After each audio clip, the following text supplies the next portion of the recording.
You check. Not obviously, not in a way anyone would notice. But there is a specific moment, in a conversation at a dinner, in the middle of someone telling you about their day, where you run a quiet internal test. Did they remember the thing you mentioned 3 weeks ago? Did they notice that you went quiet 20 minutes before you said goodnight? Did they catch the specific way your voice changed when you answered that one question? The answer you gave that was technically true, but was not the real answer, and you half hoped they would push back on it? They did not catch it, and something in you filed that away. Not dramatically. The dinner continued. You laughed at the right moments. Nobody knew anything happened. But you know, something closed a little. Another small piece of evidence added to the file you have been building for a long time. The file that says, "Nobody really sees me." Now, stay with me here, because I want to offer you something before we go any further. That test you just ran? The quiet internal check for whether someone noticed the thing you did not say? Every person reading or listening to this right now has run that exact test, not a version of it. That test, the specific hope that someone would catch the unspoken thing and respond to it without you having to make it legible. You are not unusual for needing this. You are not too much. You are not broken in some specific way that other people are not broken. You are a person who learned to speak a language that most people around you never learned to read. And the loneliness of that, the very specific loneliness of being fluent in a language nobody else speaks, that is what this video is about. Let me show you the language. You leave parties early, not because you were tired. You leave because somewhere around 90 minutes in, you stopped feeling the thing that made you want to come.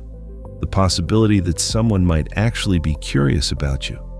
And staying past that point feels like sitting in a waiting room for an appointment that has already been canceled. You do not announce this. You say you have an early morning. You hug everyone warmly. You are not lying exactly. You just do not say the true thing. You text back quickly when someone texts you. But if someone takes 3 hours to reply, something shifts. Not jealousy, not anger, a small familiar withdrawal. You text a little less warmly next time, not enough for them to notice, just enough for you to feel like you are protecting something. You give people information about yourself in small test portions. A detail here, a real opinion there. Quietly watching whether they catch it, hold it, bring it back later.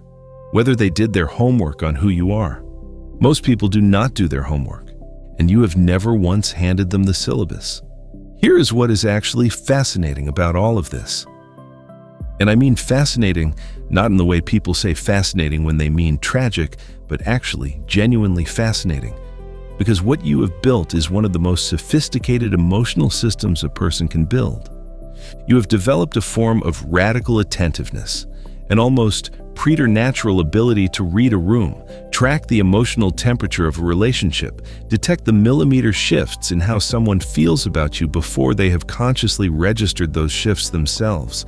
You see people deeply, specifically, in the way they did not know they were visible. You see the thing they are not saying. You notice when someone's laugh does not quite reach the thing behind their eyes. You remember the offhand detail they mentioned 6 months ago, and you bring it back at the right moment and the look on their face, that brief surprised look of having been found. That is the feeling you're waiting for. You know how to give that feeling. You are just waiting for someone to give it back. And now the part that needs to be said clearly, the reason nobody gives it back is not because you are invisible. It is because you have made yourself extraordinarily difficult to see. Not intentionally. This is important. Not intentionally. But think about what you actually show people. You show them the version of you that is capable, present, generous, low maintenance. The version that is already fine, already managing, already taken care of. You have become so skilled at appearing whole that people do not think to look for the places where you are not. You are the person at the table who makes sure everyone else's glass is full, who notices when someone goes quiet and checks in on them, who holds space for other people's need with a fluency and a patience that most people spend years trying to develop. And then you go home and sit with a need that has never been spoken to anyone. Does that land? because I want to be careful here. I am not saying you are a martyr. I am not saying you give too much. I am saying there is a transaction happening that you have not fully acknowledged, where you give visibility to others, and in exchange you hope quietly in the dark where no one can see you hope, that someone will finally be curious enough to look back. Now here is the wonder part. Stay with me. The specific need you carry to be seen without asking is actually pointing you towards something true about love. You are not wrong that the best love has an element of being known before you fully know yourself, of being recognized, of someone seeing around the corner of you before you have turned it. That is real. That exists. That kind of love is available. The problem is not the need. The problem is the strategy you have built to get it. Because the strategy goes like this: I will show you who I am through my behavior, through my attentiveness, through the quality of my presence. And if you are paying attention, if you are the kind of person who deserves me, you will see it. And if you do not see it, you are not the right person. And I will close quietly and wait for the next one. Which means you have been running a selection process for 15, 20, 30 years, filtering out everyone who does not pass a test they were never told they were taking. And you have been getting lonelier. Let me ask you something that I want you to actually sit with. Think of one person, just one, who has been consistently, genuinely present with you, who shows up, who is curious about you, who has, on more than one occasion, noticed something about you that you did not announce. Does that person know what you actually need right now? Not the fine version of you. The actual version, the one that is tired of waiting, the one that runs the quiet test and files the results, the one listening to this video at whatever hour you are listening to it. Does that person know? I suspect they do not. Not because they do not care, but because you have not told them. And here is what that means, and this is the reframe I want you to take with you. It means the problem is not that nobody sees you. It is that you have never fully shown up to be seen. You have been waiting at a window that you painted shut from the inside. The longing is real. The need is real. The specific ache of wanting to be known without performance. That is one of the most human things there is. Every philosopher who ever wrote about love was writing in some part about this. The terror and the necessity of being witnessed. But witnessing requires presence. It requires someone standing in the room of who you actually are. Not the managed version, not the capable version, not the version that is already fine. The version that has needs it is never said out loud, and no one can stand in a room you have never opened the door to. Here is what becomes possible when you open it. I want to be honest. Some people will not know what to do with your actual need. Some will meet it awkwardly. Some will disappoint you in the specific way you have always feared, but some will not. Some will receive it the way you have always hoped something would be received. With recognition, with care, with the particular attention that says, I see this. I see you. I am not going anywhere.